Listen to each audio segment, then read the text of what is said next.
mensaje que Él nos tiene para esta mañana. ¿Tienen gozo ustedes? Amén. Pues qué bueno. Bueno, pues ya lo veo proyectado en la pantalla. El tema pues sugestivo, ¿verdad? Un signo de interrogación. Quiero que te vayas. Jesús nos pide en su palabra de que nosotros estemos siempre alertas. Y una persona alerta es alguien que siempre está leyendo la palabra, ¿sí? Alguien que está meditando en su palabra, alguien que está orando, alguien que está ayunando. Él incluso nos dice en su palabra que debemos tener aceite en nuestras lámparas, ¿sí? Y la única manera que nuestras lámparas estén rebosando de aceite es que usted tenga comunión con el Padre. Y en este tiempo bien aprovechado, estuve leyendo los evangelios. Y hay algo que me intrigó muchísimo sobre uno de los milagros que hizo Jesús. Una de las liberaciones de tantas señales que Él hizo. Esta me llamó la atención, pero me llamó la atención por la reacción de la gente, por la reacción de las multitudes. Es el único ejemplo donde las multitudes le pidieron a Jesús que se fuera, que se vaya. Por eso el tema de hoy. Sí, Jesús estuvo predicando por toda esa región, usted lo recordará. Estuvo por Samaria, por Galilea, por Judea, por todos esos lugares predicando la palabra. Y en todos esos lugares Él estuvo haciendo sanidades, sanó a cojos, a mudos, a ciegos. En fin, también hizo muchas liberaciones, muchos endemoniados. Y estuvo predicando su palabra, el evangelio, con autoridad. Era algo que impresionaba a las multitudes. Por eso es que las multitudes le seguían al ver el poder que tenía Jesús. En estos días, un amigo mío me contó sobre otra persona y me decía que la vida no era justa. Él me mencionaba que un amigo había estado casado, pero su esposa se drogaba mucho. Y debido a ese vicio que tenía, había utilizado las tarjetas de crédito que tenía y las había topado. Pero la adicción no la pudo dejar. Tanto fue así que empezó a descuidar a los hijos. La situación fue insostenible y él se terminó divorciando. Y él me decía que era injusta la vida. Porque este varón, porque este padre de familia, porque este esposo había tenido que tomar la responsabilidad de sus hijos. Aunque la ley protegía a su mujer y los hijos estaban con su mujer expuestos a ese riesgo, a ese peligro, la ley la protegió a ella y le exigió a él estarle pagando, o pasando, mejor dicho, una renta a él y a los hijos. Hasta que ellos cumplieron la mayoría de edad, pudieron decidir irse con su papá. Pero luego, después de esto, dice que a él le ha costado muchísimo. En cambio, esta mujer encontró otro hombre, un hombre millonario, y se casó con él. Y ahora tiene ilimitada cantidad de recursos para, ya sabe qué, ¿verdad? Para comprar sus drogas. Pero él no lo veía así, sino que me decía, es que la vida no es justa. Porque ese hombre que es correcto, que tiene temor de Dios, no le va bien. Y esta mujer que no ha dejado su vicio, le está yendo mejor que a él, me decía. La vida no es justa, me decía. Yo le comenté, lo escuché y le dije, es que en algún momento, si esta mujer le va a tener que rendir cuentas en el tribunal de Dios. Y tal vez en esta vida que es temporal, porque si vos tenés una mentalidad temporal, estás considerando que no vamos a tener una vida eterna. Pero este varón que está haciendo lo correcto, lo justo, él tiene garantizada una vida eterna. Pero esta mujer algún día no va a tener que rendir cuentas ante Dios. Pero él me decía, sí, pero es que ella ahorita está disfrutando. Mira todo lo que tiene. Y yo le seguía comentando y diciendo, sí, pero es que la Biblia dice que no tenemos que poner nuestro amor en la riqueza, en el dinero, en las posesiones, sino que tenemos que ponerla en Él. Y que si queremos acumular riquezas, que sea en los cielos, donde no llega la polilla ni el ladrón. Sí, pero es que no es justa la vida. Y a ella le está yendo mejor, me seguía insistiendo. Le dije, no necesariamente porque ella tiene ahora un mejor esposo, un mejor partido, eso es lo que la bendice a ella. Entiende que ahora tiene muchos recursos y seguramente su vicio no lo va a dejar. Abraham y Lot un día tuvieron que separarse. Lot fue el que escogió. Usted recordará esa historia y Lot escogió lo mejor de la tierra. lo más fértil de la tierra. Y cualquiera de nosotros hubiera dicho, pues que le dejó lo peor a Abraham. ¿Sí? Pero lo mejor que había escogido Lot no era lo que lo iba a bendecir a él. Recuerde que Sodoma y Gomorra, 2 ciudades que estaban en esa tierra que él escogió, fueron después destruidas por Dios. Pero Abraham ni siquiera pudo escoger. Le quedó lo que el otro no escogió. Pero lo que él tenía era bendecido por Dios. Y así es la vida. Lo que usted tiene va a ser prosperado porque usted tiene la bendición de Dios. Pero bajo la perspectiva de mi amigo, pues la vida no es justa, ¿verdad? ¿Y qué sentido tiene hacer las cosas buenas si de todos modos le puede ir mal a uno? Y creo que es algo que hoy en día también muchos cristianos se preguntan. Unos quizás solo lo piensan, pero no se atreven a decirlo. Y otros sí lo dicen abiertamente, ¿verdad? Antes de Jesús a mí me iba bien. Ahora con Cristo he tenido que atravesar una de problemas y dificultades que antes no tenía. Entonces les queda quizás la pregunta, Jesús, mejor déjame tranquilo o quiero que te vayas porque antes me iba mejor. Pero ahora lo va a entender más cuando lo expongamos a la luz de la palabra y va a entender por qué. Por favor, acompáñenme al libro de Marcos. Vamos a leer Marcos capítulo 5, versículos 1, 2 y luego me salté al 6. Dice, y vinieron al otro lado del mar, a la región de los Gadarenos. Y cuando salió él de la barca, enseguida vino a su encuentro de los sepulcros un hombre con un espíritu inmundo. Luego en el 6, cuando vio pues a Jesús de lejos, corrió y se arrodilló ante él. Y clamando a gran voz dijo, ¿qué tenéis conmigo, Jesús, Hijo del Altísimo, del Dios Altísimo? Te conjuro por Dios que no me atormentes. Luego en el 8, porque le decía, sal de este hombre, espíritu inmundo. Y le preguntó, ¿cómo te llamas? Y respondió diciendo, Legión me llamo, porque somos muchos. Luego en el 10, y le rogaba mucho que no lo enviase fuera de aquella región. Luego en el 11, estaba ahí cerca del monte un gran hato de cerdos paciendo. Y le rogaron todos los demonios diciendo, envíanos a los cerdos para que entremos en ellos. Y luego Jesús les dio permiso y saliendo aquellos espíritus inmundos, entraron en los cerdos. Entraron en los cerdos, los cuales eran como 2,000. ¿Cuántos eran? 2,000. Y el hato se precipitó en el mar por un despeñadero y en el mar se ahogaron. Y los que apacentaban los cerdos huyeron y dieron aviso en la ciudad y en los campos y salieron a ver qué era aquello que había sucedido. Vienen a Jesús y ven al que había sido atormentado por el demonio, o los demonios mejor dicho, y que había tenido la legión sentado, vestido y en su juicio cabal, y tuvieron miedo. Y les contaron los que lo habían visto cómo le había acontecido al que había tenido el demonio y lo de los cerdos.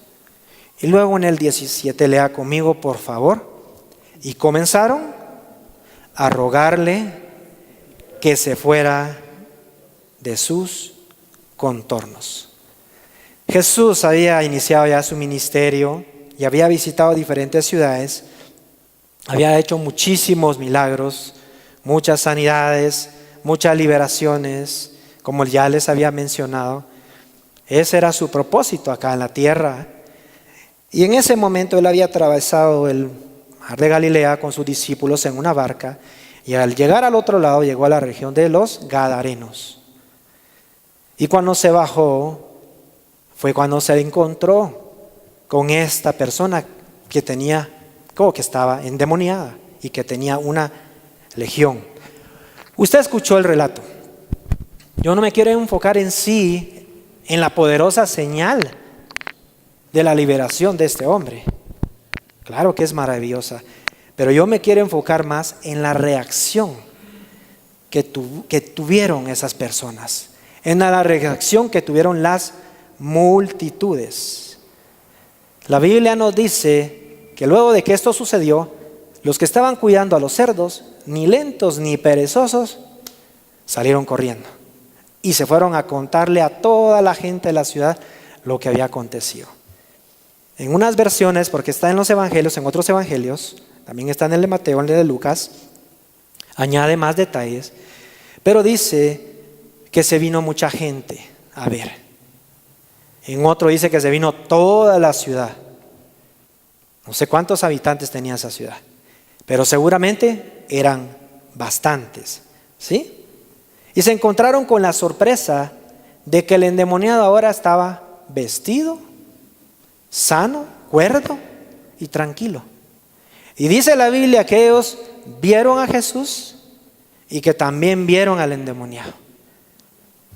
Pero no le preguntaron nada al endemoniado, ni nada a Jesús. Y al final entonces dice que le pidieron a Jesús que se fuera. ¿Cómo así? O sea, no entiendo pues. Le pidieron a Jesús que se fuera. Viendo tan grande señal, esta gente no apreció el milagro que Jesús hizo en este pobre joven que había sido atormentado durante mucho tiempo, sino que se enfocaron en lo que habían perdido. Y por eso es que la gente entonces le pidió: vete, déjanos ya tranquilos. Yo no sé qué excusas le pusieron o qué le dijeron a Jesús, pero la Biblia le dice que le rogaron. Y cuando alguien ruega es porque está insistiendo. Por favor, Jesús, vete. Por favor, déjanos tranquilos. Por favor, Jesús, así estamos bien. Pero por favor, Jesús, vete ya, déjanos tranquilos. Y pensando en esto, entonces yo digo, bueno, ¿por qué la gente respondió de esta manera? ¿Qué motivos tuvieron para decirle a Jesús que se fuera? Y de eso precisamente es lo que vamos a hablar en esta mañana. ¿Por qué le pidió a la gente que se fuera? Creo que la gente le gritó: Jesús, vete, no alteres nuestra paz. Por favor, vete, no alteres nuestra paz. Hoy en día, así como en ese tiempo, la gente está muy cómoda. Es más, yo consideraría que hoy estamos más cómodos que en ese tiempo. Recuerde que en ese tiempo no habían las carreteras que tenemos hoy, ¿sí? Ni los vehículos que tenemos hoy, ni los servicios que tenemos hoy. La gente en ese tiempo la pasaba más difícil que nosotros, pero la gente tenía paz aparentemente. Estaban tranquilos. Cuando llegó Jesús, su paz fue alterada. Pero los gadarenos no querían a Jesús. Los gadarenos no querían a Dios. No querían al Dios de los milagros. Los gadarenos lo que querían era el mundo, lo que el mundo les había ofrecido. Eso es lo que ellos querían. Pues hoy en día en las iglesias, aún dentro de las iglesias, hay mucha gente que no quiere a Jesús, ¿sí? ¿Por qué les digo esto? Los gadarenos pues no tenían conocimiento de la palabra, pero los fariseos sí, los saduceos sí, los escribas también. Ellos tampoco querían a Jesús. Es más, estaban en las sinagogas y cuando Jesús se presentaba siempre buscaban de qué manera sorprenderle y acusarle. Porque Jesús cuando entraba a las sinagogas les quitaba su paz. ¿Sí? Por eso es que yo pensé, bueno, la multitud quizás dijo: vete Jesús, porque estás alterando nuestra tranquilidad, nuestra paz. Y es cierto, Jesús eso vino a provocar. Vea lo que dice en Lucas 12, 51 al 53. ¿Pensáis que he venido para dar paz en la tierra? Os digo, no, sino disensión. Porque de aquí en adelante, 5 en una familia estarán divididos, 3 contra 2 y 2 contra 3. Estará dividido el padre contra el hijo y el hijo contra el padre. La madre contra la hija y la hija contra la madre. La suegra contra la nuera. Bueno, eso es común, ¿verdad? La nuera contra la suegra. Es bíblico. Bueno. Pero Jesús no pretendía una guerra. Jesús no pretendía una batalla de entre las familias, ¿sí? Lo que pasa es que el mensaje del evangelio, cuando llega una familia Algunos lo van a aceptar y otros lo van a rechazar. Va a crear una situación incómoda, ¿verdad? Porque el mensaje de Jesús apela a la conciencia y el mensaje de Jesús es radical. El mensaje de Jesús exige que le sigamos a Él, que tengamos fe en Él. Y en una misma familia pueden haber personas que quieren seguir a Jesús y otros que no. Algunos quieren ver a Jesús de lejos, ¿verdad? O algunos incluso tal vez lo van a aceptar, pero no quieren vivir en la plenitud de las exigencias que la palabra de Dios tiene para nosotros, sino que solo quieren vivir de acuerdo a lo que les conviene. No quieren tener una experiencia profunda con Dios. ¿Sí? Hay también de ese tipo de personas. Pero Cristo va a ser incómodo, va a crear cierta molestia, va a quitar la paz, va a ser un obstáculo para aquellos que no quieran seguirle. Jesús trae cambios a nuestras vidas, que en un momento pueden ser incómodas y quitan nuestra paz, pero después nos van a dar paz. ¿Sí? Entonces, también en la Biblia tenemos situaciones donde la gente que le sirve al Señor, así como usted, que tiene el Evangelio y que cuando sale de aquí lo primero que quiere es ir a compartir esta palabra poderosa con sus amigos y con su familia, hasta agarra el teléfono y lo llama, mira, el pastor hoy predicó, mira, lindo, y se lo cuenta todo, ¿verdad? Posiblemente la otra persona lo reciba con gozo, pero su esposo quizás diga que no. ¿Qué son esas locuras que te están enseñando, mujer? Y eso le pasó a Pablo. En una ocasión él le reconoció a una mujer que tenía un espíritu de adivinación. ¿Sí? Pero esta mujer le traía muy buenas ganancias, pues a sus jefes o sus dueños, no sé, muchas ganancias. Y Pablo vino y sale el espíritu inmundo de esta mujer y salió. Se enojaron tanto que lo acusaron, lo azotaron y lo metieron preso por haber liberado a esta mujer del espíritu de adivinación que representaba ¿qué? Dinero. La pregunta es, ¿qué tan aferrado estás tú? ¿Cambiarías tú a Jesús por unos cerdos? ¿Cambiarías tú a Jesús por algo así? No lo sé. O peor aún, espero que aquí no haya en el remanente en la iglesia ninguno de ellos, pero si usted reacciona como el endemoniado, ¿verdad? ¿Qué fue lo que le dijo? ¿Qué tienes conmigo? Leámoslo. No te metas conmigo, le dijo Jesús, Hijo del Dios Altísimo. Te ruego por Dios que no me atormentes.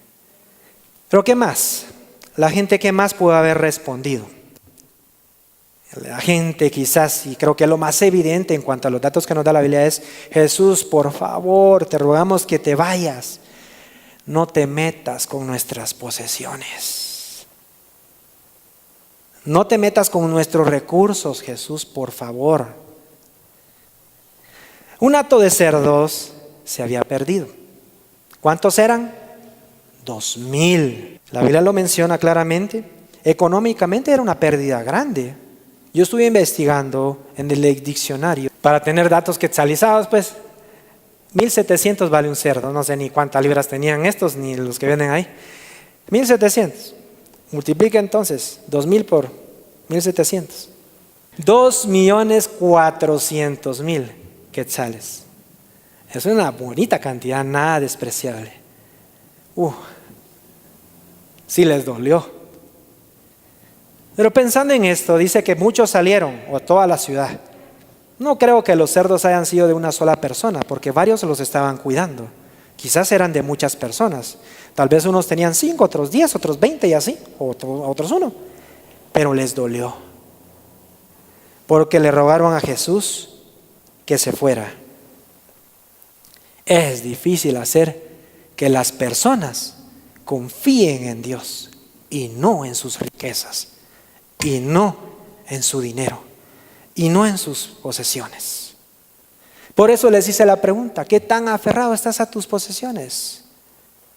¿Qué tanto amas a tus cerdos más que a Jesús?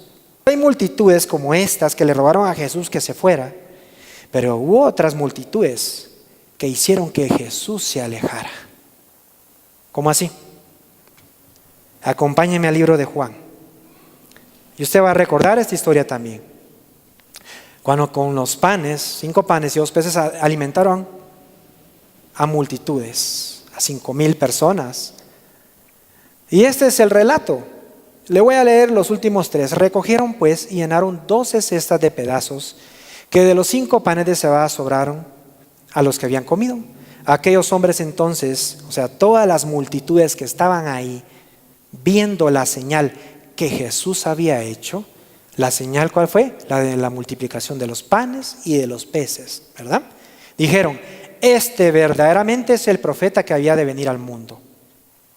Pero entendiendo Jesús, pongan atención, que iban a venir para apoderarse de él y hacerle rey, volvió a retirarse al monte él solo. Las multitudes ya habían visto otras señales y por eso le seguían. Ya habían visto las liberaciones, ya habían visto las sanidades. Pero qué casualidad que cuando ven que Jesús multiplica lo poco que ellos tenían, el dinero, entonces lo querían poner como rey. Dígame usted si no hay cierto interés ahí. ¿Por qué no antes? ¿Por qué hasta ahora? Ellos se interesaron en el Jesús que les podía proveer, el que les podía dar. Los discípulos se interesan en Jesús, no en lo que puedan recibir. ¿Usted qué es? Usted es un discípulo. ¿A usted le interesa más Jesús? Yo no sé si muchos de ustedes pudieran decir en esta oportunidad, Jesús, yo te seguiría aun si lo perdiera todo. No lo sé. Eso es algo que usted se tiene que responder a sí mismo. Pero las multitudes quieren los beneficios. Pero los que son seguidores de Jesús lo quieren a Él. Pero ¿qué más podían gritar estas personas? Gritaron, déjanos en paz. ¿Sí? Gritaron, no te metas con nuestras posesiones. ¿Y qué más pudieron haber gritado? No te metas con mi religión. ¿Sí? Y hay gente así, que cuando reciben a Jesús o cuando escuchan de Jesús, cuando le ven, porque dice que esos gadarenos vieron a Jesús. Cuando ven a Jesús, no quieren que se metan con su religión. ¿Por qué? Porque se les complican las cosas. Yo estaba bien con mi religión, pero ahora, como cristiano, ahora me piden que tenga una relación usted. ¿Y a qué hora? Si yo me mantengo bien ocupado. Mire, cuando se condicionan las enseñanzas y cuando se incomoda a las personas por la religión, se tiene que hablar mucho sobre algunos temas para que la gente esté contenta. Se le habla sobre prosperidad. ¿Por qué? Porque las multitudes quieren prosperidad. Eso quieren escuchar. Pero los discípulos, esos son atraídos por Jesús, quieren doctrina de Jesús. Los discípulos quieren doctrina. En Apocalipsis 3, 7 y 8. Escribe el ángel de la iglesia en Filadelfia, esto dice el santo, el verdadero, Jesús, el que tiene la llave de David, el que abre y ninguno cierra, y cierra y ninguno abre. En el 8, yo conozco tus obras. He aquí, he puesto delante de ti una puerta abierta, la cual nadie puede cerrar. Porque aunque tengas o tienes poca fuerza, has, dígala conmigo, guardado mi palabra y no has negado mi nombre. Jesús glorificado le revela a Juan, a su siervo Juan, las cosas que habían pasado, las cosas que estaban pasando y las cosas que iban a suceder.